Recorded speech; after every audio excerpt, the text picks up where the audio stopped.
avec Domi Odiep, a.k.a. Domi Odd, a.k.a. Dompteuse de foulard, a.k.a. Dompteuse digitale.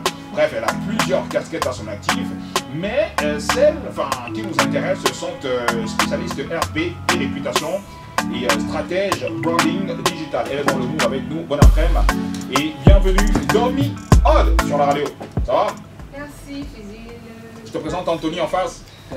Bonjour Anthony, bonjour aux auditeurs aussi. Content d'être là. Ouais, auditeurs et téléspectateurs parce qu'on nous regarde aussi à la télé. Oui, téléspectateurs également, c'est vrai. Voilà, super. Ça va comme tu veux? Ça va très bien. Ça va. Alors déjà, comment expliquer le fait que tu partes de dompteuse de foulard à dompteuse digitale? Qu'est-ce qui se passe? Bon, il faut savoir qu'à la base, je suis dompteuse digitale, mais en fait. Ah, ok. Mon domaine d'activité, c'est mon métier, c'est ce que je fais chaque jour.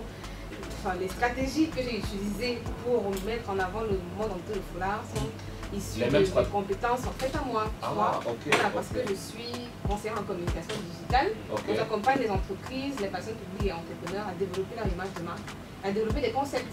Donc pour moi, dompteuse de foulard est vraiment né parce que j'avais des compétences aussi sur le digital. Donc c'est comme ça. Ça a été facile. Du coup, en fait, je mets en avant dompteuse digitale parce que on connaît beaucoup la dompteuse de foulard. Ah ouais. Et puis c'est un peu limitant, donc du coup, voilà. Et qu'en est-il aujourd'hui de dompter le foulard? C'est toujours là ou Dompter le foulard, la communauté fonctionne toujours. Après, maintenant, c'est beaucoup plus. Alors, on assiste beaucoup trop d'événements en fait. C'est des jeunes femmes conformes en fait qui partent dans des événements, qui apprennent à attacher le foulard. Et aujourd'hui, il y a plein de femmes qui ont été impulsées en fait pour utiliser le foulard, justement le port du foulard comme un métier. Elles attachent le foulard pour des maris, des filles d'honneur et tout ça. Donc tu vois, dans les studios photos, même il y a des femmes qui sont des make-up artistes par exemple. Elles ont en option aussi attaché le foulard. Ça n'existait pas avant. Ça n'existait pas avant. Donc pour moi, c'est vraiment une façon d'impulser. Donc au-delà des dompteurs de foulard, donc, on a créé une communauté des dompteuses. Voilà, dans cette communauté, donc, on s'entraide et on aide des femmes à utiliser le digital pour monétiser leur talent. Bref, on ne parlera pas de dompter le foulard aujourd'hui, peut-être prochainement on en parlera. Mais je rappelle aussi que tu es à cheval entre la Côte d'Ivoire et le Cameroun. Oui, tout à fait. Je suis de passage au Cameroun. Heureusement qu'on t'a piqué. Hein.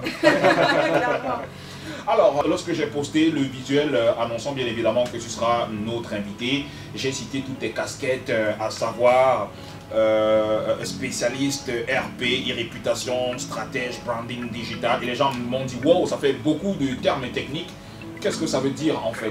Donc je leur ai dit que, écoutez, quand elle sera là, elle pourra vous dire ce qu'elle entend par stratège, branding et tout, bref. Tout ça veut dire quoi? Ok, ce qu'il faut retenir de façon globale, c'est je suis la personne qui m'occupe de la gestion de l'image des personnes publiques de l'entreprise, des artistes et des entrepreneurs. Donc avec moi, je vous aide en fait à vous décider votre positionnement. Donc par le branding digital, décider votre positionnement, quelle est votre cible, comment communiquer par rapport à cette cible-là, comment choisir les mots qu'il faut, choisir son slogan, parce que tout ça en fait c'est important. On se rend compte que beaucoup de personnes communiquent, beaucoup de personnes vendent, mais ne connaissent pas la réelle cible. Tu vas commencer à lancer une marque de casquettes, de médailles, de camboles, et puis tu vas juste vendre aux gens, les gens vont acheter, mais après tu ne vas pas vraiment savoir qui est la cible idéale. Celui qui va acheter sur Facebook par exemple, les gens qui aiment bien dire intéressant, intéressé, mais après ils ne passent pas à l'action. Donc moi j'étais là à choisir la personne justement qui ne va pas juste dire intéressé sans rien acheter, mais la personne qui va acheter l'acheteur final. Donc au-delà de ça justement, je fais des stratégies pour créer du contenu, pour animer ta communauté et pour pouvoir attirer ta cible idéale. À côté de ça, donc, tu travailles avec des artistes, mais aussi avec des personnes publiques. Et comme je l'ai dit quand je t'introduisais, que ce soit en société ou encore sur les réseaux sociaux, on observe davantage des bad buzz de nos artistes et même d'autres personnalités publiques qui, adroitement ou maladroitement, gèrent leur bad buzz, ce qui entache davantage leur réputation, même leur e-réputation. Comment déjà le buzz arrive et pourquoi ça arrive, le bad buzz? Pourquoi ça arrive, le bad buzz? Le bad buzz arrive pour plusieurs raisons. D'abord, en général, c'est parce que les personnes ne sont pas préparées à leur canal de communication. Voilà. Parce qu'en général, on se lance sur un réseau, sur une plateforme sans la maîtriser. C'est un peu comme si tu pars au marché pour le loun et puis tu marches avec ton téléphone dans la poche ouverte comme ça. Mais n'importe qui va venir prendre ton téléphone en fait et tu vas te retrouver dans un problème. Ils ne maîtrisent pas la plateforme, de 1. Ils ne maîtrisent pas leur communauté, de 2. Et ils ne créent pas en fait des ambassadeurs de leur marque. Et il y a plusieurs raisons. Il ne crée pas d'ambassadeur de leur marque. Ce que je veux dire par là, c'est quoi? C'est quand tu crées une marque, que ce soit sur Internet ou pas. Mais donc, on va rester sur Internet, on parle de bad buzz. Bad buzz, d'abord, c'est lié au digital. Donc, quand tu es sur une plateforme, tu dois la maîtriser. Tu dois maîtriser ceux qui te suivent. Parmi les gens qui te suivent, il y a ce qu'on appelle par exemple des trolls. Les trolls, c'est des personnes qui sont là juste tout le temps, m'aider tout le temps. Tu même sur Twitter, par exemple, c'est le réseau par excellence. Pour les shades et tout. Voilà, justement, ce qu'on appelle les shades, les civils et tout le monde. Chaque fois, il y a des gens, chaque fois que tu fais un post, ils sont toujours là pour t'insulter. Je comprends pas, mais tu te demandes, mais qu'est-ce que je leur ai fait en fait? Savoir qu'il y a des gens comme ça et savoir que ces gens, ce type de personnes, tu n'as pas toujours besoin de réagir. Parce que le fait de réagir, franchement, à ces personnes-là, fait en sorte que tu peux te retrouver dans des problèmes qui ne servent à rien. Eux, ils sont là pour t'attaquer, c'est des haters, entre guillemets. Mais sauf que si on prend le cas, par exemple, de Sidiki Diabaté, depuis, il ne fait pas de sortie en ce qui concerne ce qui lui est reproché. Puis là, c'est parce qu'il y a de buzz, tu vois. Mais avant ça, en fait, je vais en venir sur le fait que tu ne maîtrises pas ta communauté, tu ne maîtrises pas les personnes qui sont pour toi et contre toi. Et toi aussi, tu n'es pas authentique. Donc, ce que veut dire pas authentique, c'est la personne que tu es dans la vie réelle n'est pas la personne que tu es en ligne. Tu vois, il y a des personnes, en fait, on sait qu'ils sont des, entre guillemets, salauds. Parce qu'ils le montrent tout le temps.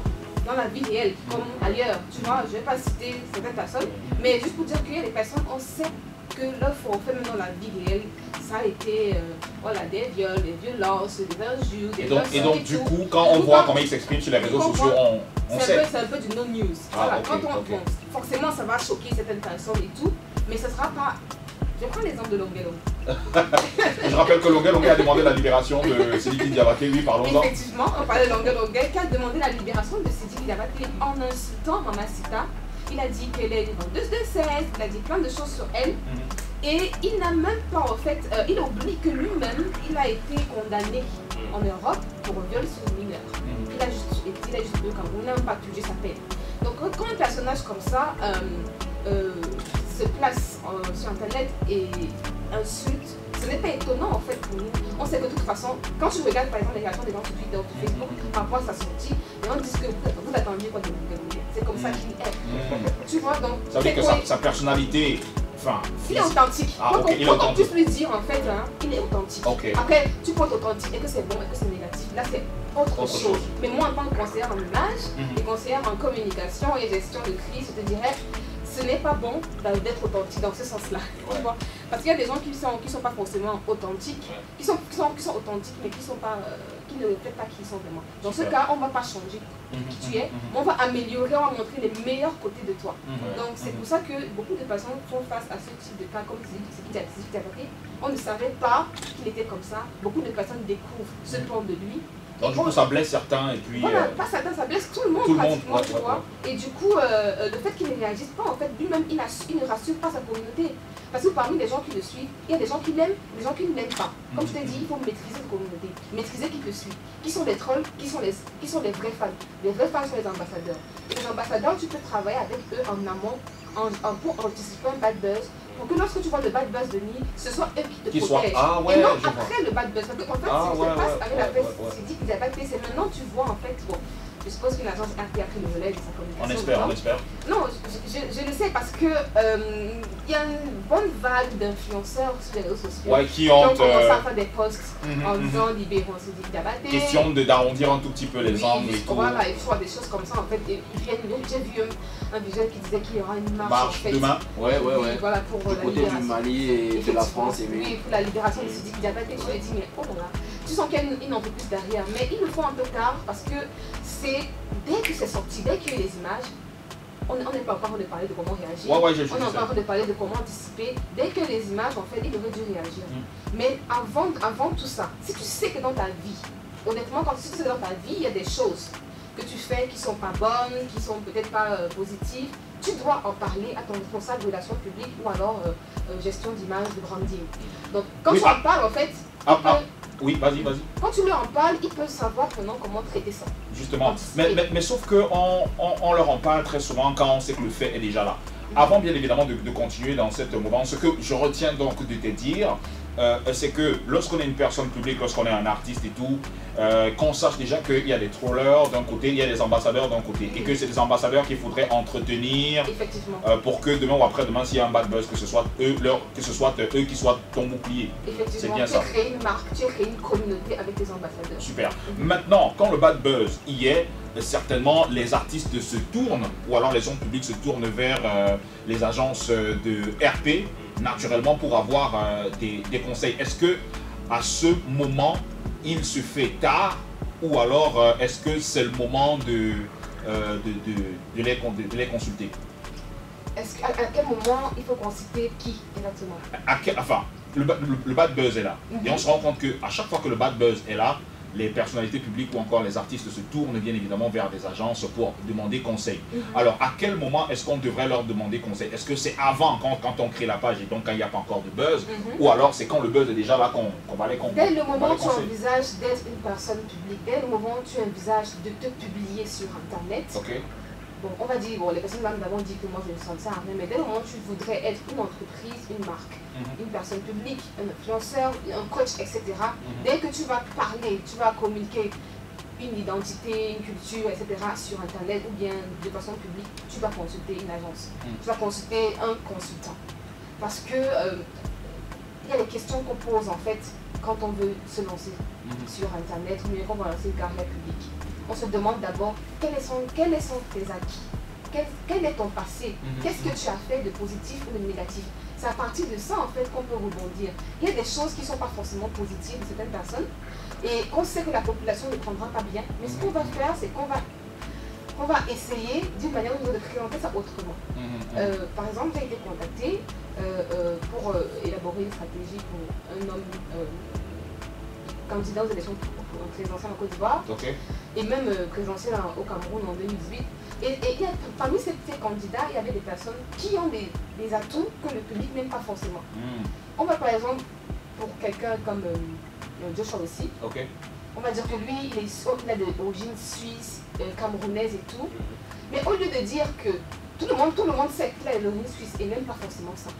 Mais au lieu de cacher, parce que certaines personnes veulent cacher, au lieu de cacher, tu peux juste rebondir dessus en disant, grâce à son potentiel international, à son ouverture d'esprit, il a la capacité d'attirer des investisseurs. Tu vois, il y a une façon en fait de présenter la chose, même si le public n'aimerait pas ça, il faut anticiper et présenter ça autrement. Pour que le public adopte ça justement. Le public adopte ton défaut, accepte ton défaut. Et même s'il n'accepte pas ton défaut, il tolère ton défaut. Comme ça, le jour où il y a vraiment un problème par rapport à ça, ça ne sera pas nouveau. On aura su que, ok, il a déjà eu ça, mais il s'en est repenti, bien, il a mieux présenté ça, etc. Donc c'est dès le départ qu'il faut contacter une agence pour pouvoir faire une stratégie par rapport à tout ça. Alors, maintenant, le bad buzz hier, c'est le cas par exemple de Patnieu, il y a quelques années au Cameroun. On a été contacté pour ça. Voilà, c'est aussi le cas, c'est aussi le cas par exemple de Lady Ponce et de son mari, donc Dieu Cyclone. Voilà. Alors, très souvent quand le bad buzz y est, les gens ne savent pas comment réagir sur les réseaux sociaux. Du coup, ils ne savent pas si leur sortie ne fera qu'embraser les choses, ou alors si leur silence ne fera qu'embraser les choses. Et donc, dans ce cas, qu'est-ce qu'il faut faire? Il y a plusieurs cas dans lesquels il faut réagir ou pas. Déjà, les premiers cas dans lesquels il faut réagir en cas de bad buzz, c'est si que tu sois une entreprise, même si on parle beaucoup plus des artistes depuis, que tu sois une entreprise ou une personne publique, il faut réagir si le sujet touche ton intégrité. Donc ça veut dire que ça touche tes valeurs. Ça veut dire que si on dit que tu as volé, que tu as détourné, que tu as violé, par exemple, là il faut réagir. Il ne faut pas en fait rester, il faut pas rester silencieux. Parce que si tu restes silencieux, ta communauté ne sait pas comment prendre ça. Mais tu peux rester silencieux et les gens rebondissent là-dessus et après tu as des commentaires comme quoi, mais tu aurais dû te taire, tu aurais pu te taire. Non, mais pourquoi? En fait, maintenant là, il y a la manière, prenons le cas de Sidiki Diabaté. Tu vois, Sidiki Diabaté, la première des choses à faire, c'était de dire, quand les images ont été affichées, les images étaient choquantes, tout le monde a été choqué par ces images, c'est de pas forcément avouer le crime parce qu'il a la présomption d'innocence, tant que le juge n'a pas déclaré, il pourrait simplement dire à sa communauté, je suis vraiment désolé que vous avez eu à être en contact avec ces images, c'est vraiment dommage et tout. Et j'espère que, voilà, il dit quelque chose en fait qui rassure sa communauté, mais qui ne l'incrimine pas forcément. Ok. Tu vois? Donc il aurait pu faire une sortie quand même. Oui, bien sûr. Pour faire le mea culpa ou alors pour dire quoi? Dans ce cas, vu qu'on l'accuse de quelque chose, faire un mea culpa, c'est accepter que tu as commis cette faute. Maintenant, on ne sait pas s'il a vraiment commis cette faute ou pas, parce que le juge n'a pas décidé, le tribunal n'a pas décidé, donc tout le monde va dire oui à la présomption d'innocence. Mais quand on se met de côté la victime, elle va dire qu'elle connaît son âme, elle connaît son meurtrier, entre guillemets, elle connaît la personne qui l'a battu. Donc il ne peut pas se lever non plus à s'accuser et non plus, il faut qu'il montre la compassion. Wow, mais sauf que même s'il montre la compassion de façon subtile, même s'il n'accepte pas, ou alors il accepte de façon subtile, toujours est-il qu'il y a des sous-entendus. Et les gens certainement vont se dire que, ben ouais, en fait, ça veut dire que, vu que tu fais cette sortie, tout en disant que ouais, les images sont choquantes, c'est monté, c'est descendu, ça veut dire quand même que tu te reconnais un peu dans ça. Non, pas forcément. Parce que s'il dit, il a été en couple avec elle, tout le monde le sait, c'est ça? Voilà. Donc ça veut dire que même si que ce soit les blessures qu'elle a eues après ou avant, on sait qu'ils sont liés. Donc si ton ex a eu des blessures après qu'elle était en couple avec toi, et qu'un jour elle publie des images, on va peut-être donner ça à toi, même si elle ne le mentionnait pas, on aurait pu donner ça à lui. Donc ce qu'il faut faire, c'est plutôt dire que je suis vraiment désolée. En fait, n'oublie pas ce que j'ai dit au départ, c'est sache que dans ta communauté, il y a des Trump et des ambassadeurs. Donc tu as des comptes à rendre à tes ambassadeurs. J'ai des comptes à rendre à mes ambassadeurs. Tu as des comptes à rendre à tes ambassadeurs. Ça voudrait dire que tu dois leur... Je rappelle que Gomi est spécialiste RP, e-réputation et stratège en branding digital, et donc on parlait bien évidemment de comment réagir si on est face à un bad buzz, et tu nous parlais bien évidemment du cas de Sidiki Diabaté. Il aurait dû faire une sortie, alors il aurait pu faire une sortie mais tout en arrondissant les angles. En arrondissant les angles en fait, sans forcément s'incriminer. Là je parle vraiment, je ne parle pas de mon côté féministe et tout, mais vraiment en termes de stratégie. En stratégie, ce que tu fais, c'est que tu ne t'incrimines pas directement, mais la compassion, les images étaient choquantes, ça choquait des gens. Donc il faut que tu considères tes ambassadeurs. Les personnes à prendre en compte ici, ce sont tes ambassadeurs. Pas les trolls, pas les personnes qui te hate, mais tu as des comptes à rendre en fait à ceux qui t'apprécient, ceux qui t'aiment. Donc tu as le devoir de leur expliquer ce qui se passe. Parce qu'on t'accuse quelque chose, il faudrait au moins que tu aies la compassion. Après maintenant tu dis, il pouvait dire quelque chose comme la suite, on pourra observer la suite, je pourrais voir comment la suite va se passer, je vais me rapprocher d'elle, je vais arranger, voilà. Maintenant après, il ne peut pas dire je m'excuse d'avoir fait ça. S'il le dit, ça veut dire que... C'est-à-dire qu'il blessera même ses ambassadeurs. Oui, voilà, il blessera ses ambassadeurs. Ça veut dire en quelque sorte qu'il avoue en fait. Oui, ça veut dire qu'il avoue. Il ne peut pas se permettre d'avouer un crime pour lequel la justice n'a pas encore tranché, tu vois. Donc en tant que dans ce gestion de bad buzz, c'est vraiment délicat, tu vois. S'il n'y avait pas eu d'image par exemple, voilà, j'aurais été d'accord qu'ils ne disent rien, tu vois.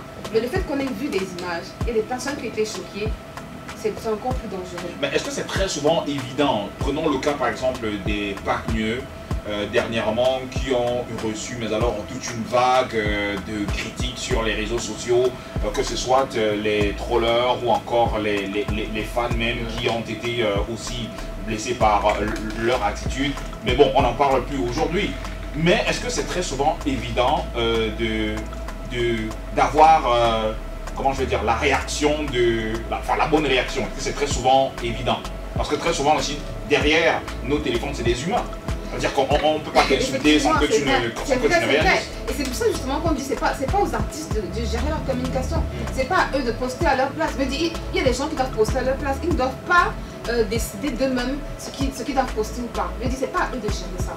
Quand tu es un artiste, tu es une personne publique qui atteint une certaine renommée, qui atteint un certain nombre de... Ta communauté grandit en fait, et que tu as un plus grand impact, à un moment donné, tu dois apprendre à te détacher de ça. Parce que je comprends moi-même, du jour au lendemain, tu peux te retrouver en train de répondre à quelqu'un, insulter quelqu'un, sans le vouloir, mais parce que tu as lu des commentaires depuis longtemps, ton commune, tu m'as dit je ne veux pas répondre, tu es énervé. J'ai eu des cas comme ça où j'accompagne un artiste en fait sur sa communication et puis il n'est pas d'accord avec le fait qu'on ne réponde pas à certaines personnes. Et un jour, quand il a accès à son compte, il répond sous le feu de la colère, et puis tu vois là, ça devient screenshot, capture d'écran par-ci, capture d'écran par-là, et puis tu te demandes mais pourquoi tu as fait ça, pourquoi tu as pas dit que non je peux pas, je suis fatiguée d'abandonner, de laisser les gens m'insulter anyhow. Mais tu n'as pas besoin en fait de réagir à tout, je sais, c'est compliqué de ne pas, de ne pas réagir quand tu vois comment t'insultes. Et on ne peut pas forcément avoir l'idée facile. C'est pour ça que quand il y a quelque chose qui arrive, il ne faut pas chercher à réagir directement. Il faut prendre un temps. Et comme je t'ai dit, est-ce que ça touche ton intégrité? Est-ce que ça touche tes valeurs? Si ça touche tes valeurs ou ton intégrité, il faut parler.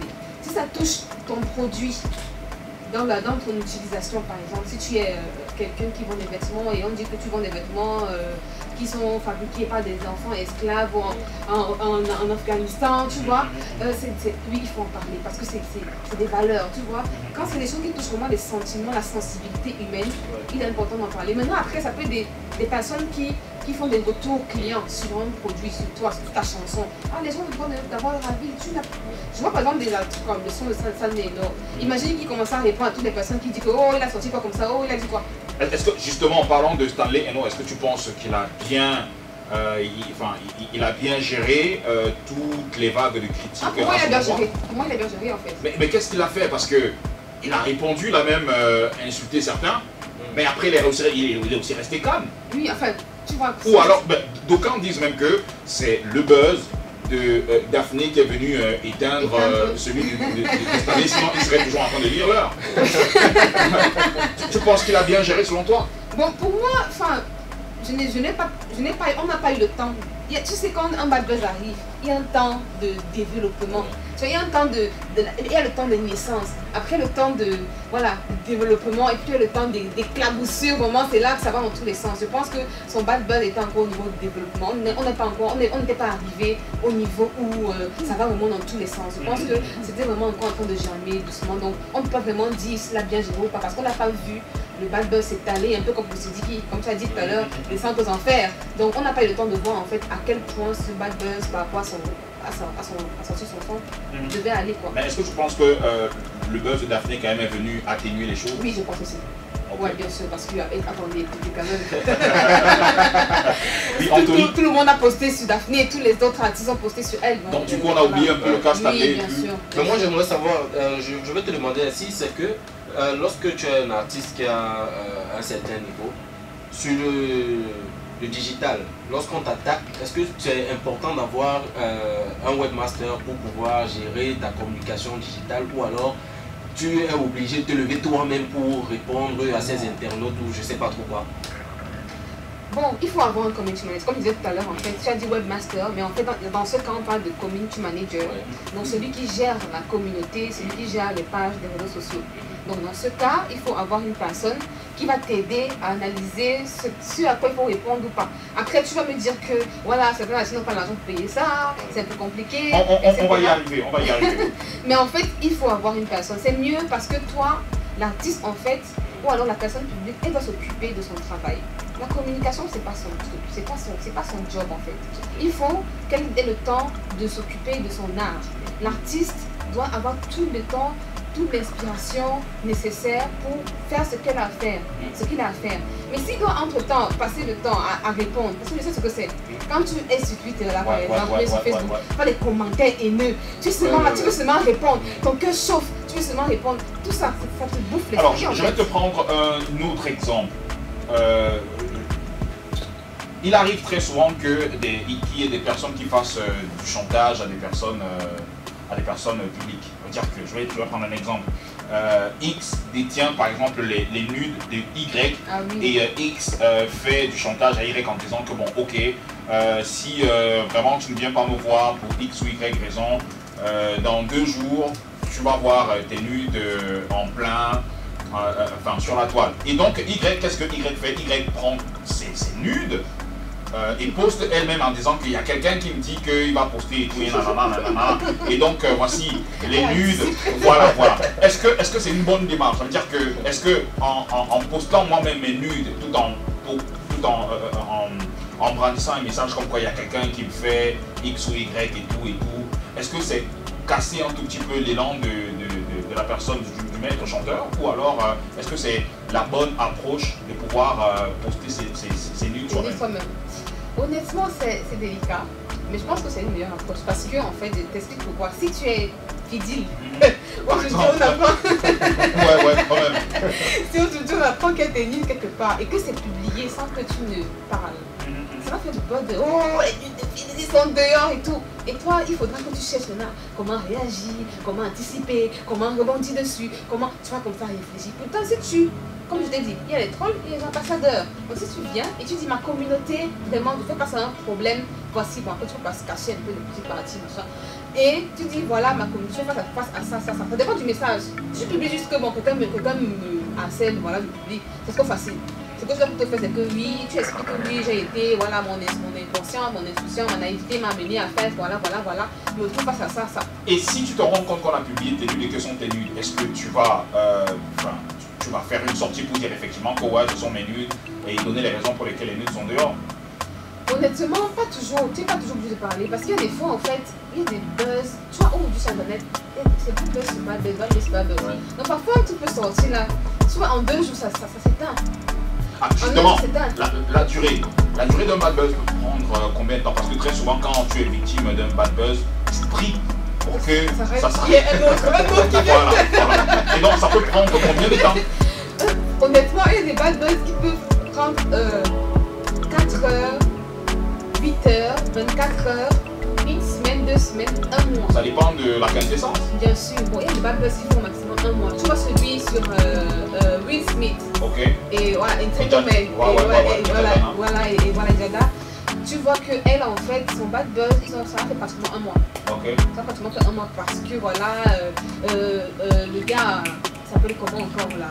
Le gars de l'Entanglement, Auguste, il a sorti sa chanson, tu vois, ça a fait tirer, tu vois, il a rebondi dessus. Donc, du coup, le bad buzz a continué. Donc, s'il y a des personnes qui veulent tirer avantage de ton bad buzz et sortir dessus pour chanter une chanson suffisante et c'est nul, excuse-moi, ça va mettre encore un petit peu long. Ça va aller à un moment. Après, honnêtement, j'ai pas encore vu de bad buzz qui mettent plus d'un mois. Donc voilà, ça peut faire 24 à 8 heures à un mois. Tout dépend de l'emploi. Alors, comment en profiter? Parce qu'on se souvient quand même de la chanson de Connu la Petite de Franco qui commençait à avoir du buzz, mais enfin pas du bon buzz, pas du bad buzz, parce qu'il y a certaines personnes aussi qui n'étaient pas favorables à la sortie de cette chanson au point où le sous-préfet, c'est le préfet ou le sous-préfet Oui, voilà, la chanson en Bafoussa. Et donc, en interdisant cette chanson, eh bien, ça a plutôt profité. Voilà. Est-ce que à ce moment, on peut parler de profit? Bien sûr, tout à fait. Ça vient profiter. Je veux dire, le gars, il a rebondi dessus. Il n'a même pas eu besoin de le faire parce que quand il est petite, sa chanson a certainement eu un bad buzz qui pour moi n'était pas vraiment un bad buzz large, tu vois. Pour moi, il y avait, comme d'habitude, il y avait des personnes contentes et mécontentes. Mais concernant Franco et sa chanson, il y avait plus de personnes qui étaient contentes de cette chanson que des personnes qui n'étaient pas contentes. Après, tu vas me dire que c'est l'État et tout, et tu sais la rage qu'on a contre l'État. Donc si l'État même ne soutient pas une chanson que nous on n'aime pas, on va être contre l'État à ce moment-là. Donc du coup, ça fait l'effet inverse, tu vois. Mais dit qu'il y a vraiment eu du bad buzz par rapport à la petite, non, je pense qu'il y a plutôt eu des buzz positifs. Et tu penses que la situation dans laquelle Sidiki Diabaté se trouve aujourd'hui, tu penses que c'est une situation dont il peut profiter? La tendance peut être réversible, genre il peut renverser les tendances, tu penses? Honnêtement, j'ai envie de dire qu'il aurait pu réverser la tendance si il demandait pardon pour avoir été silencieux, pour ne pas avoir compati. Si tu disais, voilà, comme je te dis, je m'excuse pour ces images que vous avez vues, je m'excuse de vous avez été choqué. Je le dis parce que je me rappelle, je ne sais plus quel cas, il y avait quelqu'un, un artiste justement américain qui avait été impliqué dans les gars R. Kelly. Voilà. Par exemple. R. Kelly, par exemple, qui est dans. Voilà, il est allé. Il est en prison là. Il est en prison, tu vois que là, c'est compliqué. Et je pense que Sidiki Diabaté est sur les traces d'R. Kelly. Oui, parce que tout le monde l'a lâché, il y a Universal qui l'a lâché, il y a Afrima qui l'a lâché, il y a le Primute qui l'a lâché, bref. Tout le monde. Donc ce qu'il aurait dû faire en fait, c'est qu'il aurait au moins dû demander pardon. Parce que le fait qu'il n'en parle pas, ça montre de l'orgueil. Et c'est encore pire, la façon dont l'agence RP qui est en train de gérer ça comme actuellement gère avec les influenceurs, c'est pire. Parce que les gens demandent pardon à sa place et lui, à aucun moment, il a demandé pardon. Chose qui est inadmissible. Tu ne peux pas être accusé quelque chose, tu ne peux pas être, voilà, tout le monde t'insulte et tu ne viens même pas prendre la parole. Ça n'a aucun sens. Donc, si l'avant au moins dit quelque chose, je pense que voilà, ça aurait calmé beaucoup de personnes. Et tu vas voir, et je disais justement ça la semaine dernière à un ami, que tu vas voir que toutes les marques en fait vont commencer à le suivre. Toutes les marques vont le suivre. Et il faut savoir aussi comprendre le contexte. Pourquoi est-ce qu'il ne parle pas au Mali, il est reconnu, sa famille est reconnue comme une famille puissante, son papa est reconnu comme quelqu'un qui intervient beaucoup dans les affaires de justice. Et puis voilà, il y a des trucs qui sont dits autour de lui. Ça, c'est sa réputation vraiment en fait. Les gens savent que dans sa famille, quand il y a quelque chose, une affaire bizarre, on étouffe. Donc, il y a un peu ce ras-le-bol en fait, de ce genre d'histoire, à chaque fois qu'il y a une histoire une histoire louche, ils vont étouffer l'affaire. Donc, au lieu d'être à son avantage, en fait, les gens sont plutôt révoltés et le buzz est en train de devenir de plus en plus négatif. Donc non, je ne pense pas, honnêtement, je ne pense pas qu'il pourra rebondir dessus pour améliorer sa carrière. Je pense que sa carrière est en train de aller un peu comme R. Kelly. Est-ce qu'on peut se relever d'un bad buzz, qu'a Nathalie Koa par exemple? On peut se relever d'un bad buzz. On peut tout à fait se relever d'un bad buzz si on sait comment... c'est un peu comme un projet. Tu vois, quand tu lances un projet de confection des mèches. Voilà, je vais dire n'importe quoi, mais de confection des mèches. Et puis tu dis, ok, je vais vendre des mèches aujourd'hui. Après, je vais faire des perruques. Après, voilà, c'est des mèches lisses. Maintenant, je vais faire des mèches afro. Je vais faire des mèches afro. Maintenant, je vais faire des locks, des dreadlocks. Tu étends. Voilà, à partir d'un bad buzz qu'il y a eu, essaie un peu de voir autour de toi. Sur quoi est-ce que tu peux rebondir. Il y a cette jeune fille qui avait eu ses nudes, elle a un lomotif avec son gars qui ont été partagés. Et ce que la petite a fait, vraiment, j'étais dit, mais enfin, les enfants d'aujourd'hui, ce qu'elle a fait, c'est qu'elle est partie sur son compte Instagram, elle a dit qu'à 100 000 abonnés, je publie le deuxième lomotif. Oh. Et qu'est-ce qui s'est passé? Carrément, elle n'a pas posté. Mais les gens se sont abonnés en fait. Donc elle a profité. Elle a profité. Ok. Parce qu'ils voulaient le deuxième. Bon, maintenant qu'ils n'ont pas eu le deuxième, est-ce qu'ils vont se désabonner? Est-ce qu'ils seront mécontents et tout? Bon, elle a mis. Enfin, après, tu sais, après, les gens parfois oublient de s'abonner à un compte. Tu sais. Voilà, c'est les choses, tu vois. À 100 000 abonnés, je poste la deuxième vidéo de nude et tout. Tout le monde vient, s'abonne. Après, de temps en temps, on voit ces photos qui sont un peu subjectives, tu vois, voilà. Mais après, on se dit que non, peut-être bientôt à poster, peut-être bientôt. Et puis, tu vois, une semaine, 2 semaines passent, 3 semaines, elle n'a pas posté. Elle a gagné ses 100 000 abonnés. Hein. Alors, mais qu'est-ce qui explique très souvent le flux d'abonnés quand il y a un bad buzz, ou encore la disparition des abonnés quand il y a un bad buzz? Comment est-ce qu'on peut expliquer ça? Les gens, comme je te dis encore, il y a des trolls. Beaucoup de trolls vont te suivre quand il y aura un bad buzz sur toi, parce qu'ils veulent pouvoir être là quand il y aura un faux pas, et puis ils vont t'atomiser, tu vois. À côté, il y a des gens qui sont simplement curieux, qui vont venir s'abonner pour voir. Donc c'est normal que quand tu as un bad buzz, les gens viennent. Et il ne faut pas oublier que sur Internet, il y a 2 choses qu'on vient faire sur Internet, se divertir et s'informer. Donc du coup, se divertir, les gens vont s'abonner. Simplement, moi j'ai déjà eu à faire ça, à m'abonner à une page parce que je vois que voilà, elle parle souvent du Congo, ça, de certaines choses. Et puis, parfois c'est très amusant de voir ça. Donc je me suis abonnée juste pour me divertir. Pour moi, c'est pas un site d'information, tu vois. Après, il y a des gens qui vont juste à s'abonner parce qu'ils veulent avoir l'information, être au courant du dernier A1 et tout, tu vois. Donc ça fait que déjà pour se divertir et s'informer, tu auras des gens qui vont te suivre. Ensuite, pour te troller, pour t'insulter et pour là quand tu fais un faux pas, il y aura des gens qui vont te suivre. Et dans quel cas on se désabonne? On se désabonne quand justement, je t'ai dit, il y a les trolls et les abonnés et les ambassadeurs. Les ambassadeurs, quand tu ne cadres plus avec leur valeur, il y en a qui sont vraiment... Moi j'ai de la peine à me désabonner des comptes. Donc, mais moi, je n'ai pas encore compris comment quelqu'un est tellement choqué d'une personne qui se désabonne. Parce que moi j'ai vu le cas, par exemple, de Yohan Lunti. Yohan Lunti, c'est un influenceur du côté de la France. Oui, je connais. Des gens se sont désabonnés de sa page à un certain moment parce qu'il a eu à bagarrer avec Observateur Eben. Oui, tout à fait. Voilà, et Observateur Eben a posté, Boubal a posté et tout. Et donc, du coup, les gens sont désabonnés de son compte. Et donc, moi, j'ai pas compris pourquoi les gens se désabonnent de son compte alors que lorsque d'autres personnes ont un bad buzz, ils ont plutôt des des abonnés. Tu vois, ça revient encore à ce que je disais, les valeurs. Les valeurs et les valeurs encore. Quand tu pars tabasser quelqu'un, c'est un peu comme quand tu tues quelqu'un, c'est comme tu fais quelque chose de négatif qui touche la sensibilité, qui touche l'intégrité. Les gens ne vont pas apprécier, ils vont partir. C'est tout à fait normal en fait. Quand c'est des abonnés, en fait, c'est marqué. C'est marqué mon désaccord, mon mécontentement. Évidemment, par exemple, la comédienne ivoirienne, quand elle a fait son post qui. Parce qu'elle, par exemple, elle a montré justement, je parle d'authenticité, j'ai parlé d'authenticité tout à l'heure, il fait authentique. Elle avait fait un post en 2018 où elle disait qu'elle avait été victime, et voilà, tout, et tout.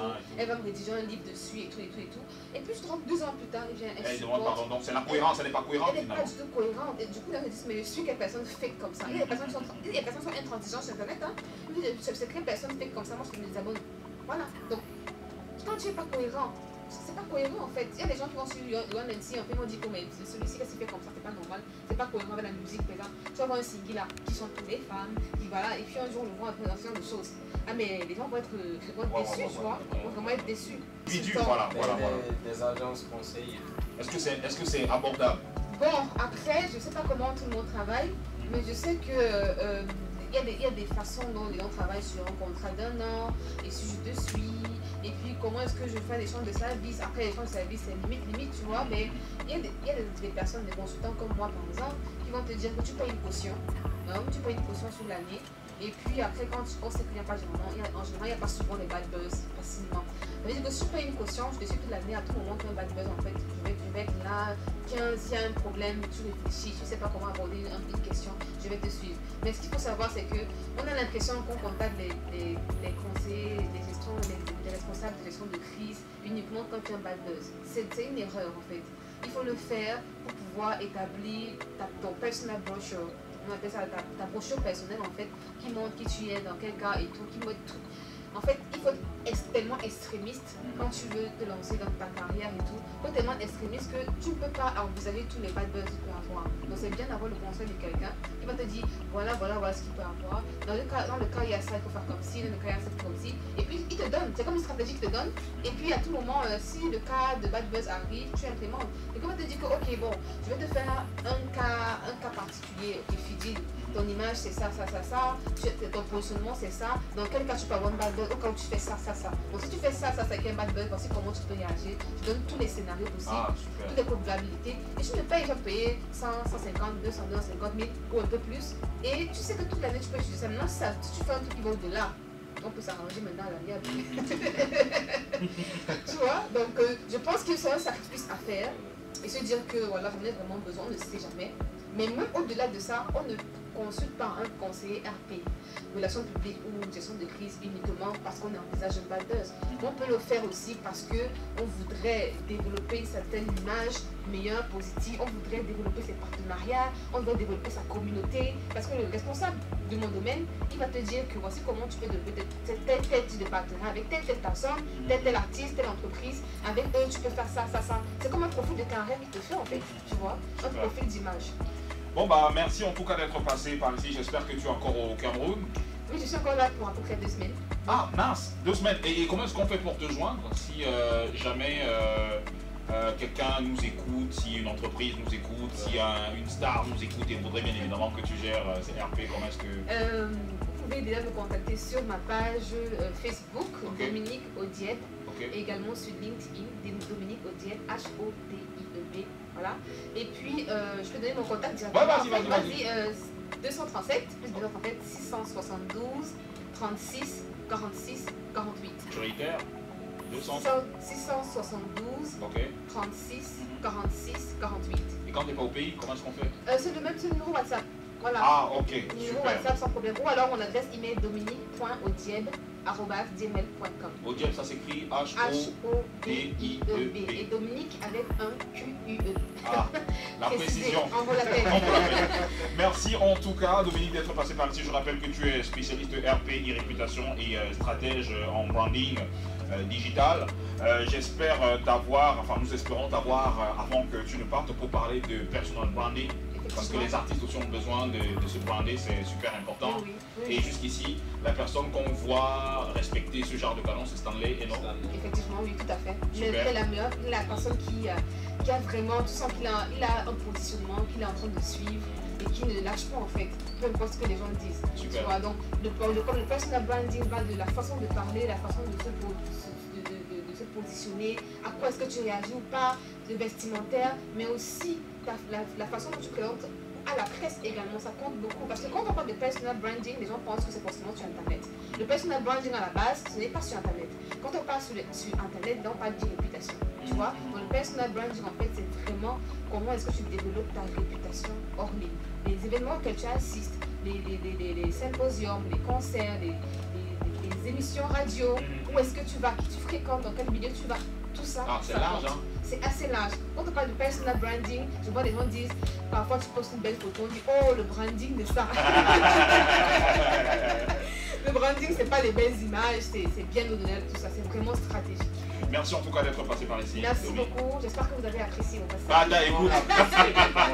Écoute, merci aussi à toi, Anthony, pour tes Event Days. Ouais, merci Fidjil. Et puis on va se retrouver tout simplement demain. On se retrouve demain. Merci à toi, Terra. Je rappelle que c'est lui qui a assuré la réalisation et la mise en œuvre de ce programme musical. On se retrouve demain à la même heure avec un autre thème. D'ailleurs, la deuxième partie de ce qu'on a pu discuter la semaine dernière avec mon poteau David Lesuga et Ronnie Kitio. Ce sera donc demain. On parlera toujours voilà, de streaming. Et puis, prenez soin de vous pour nous.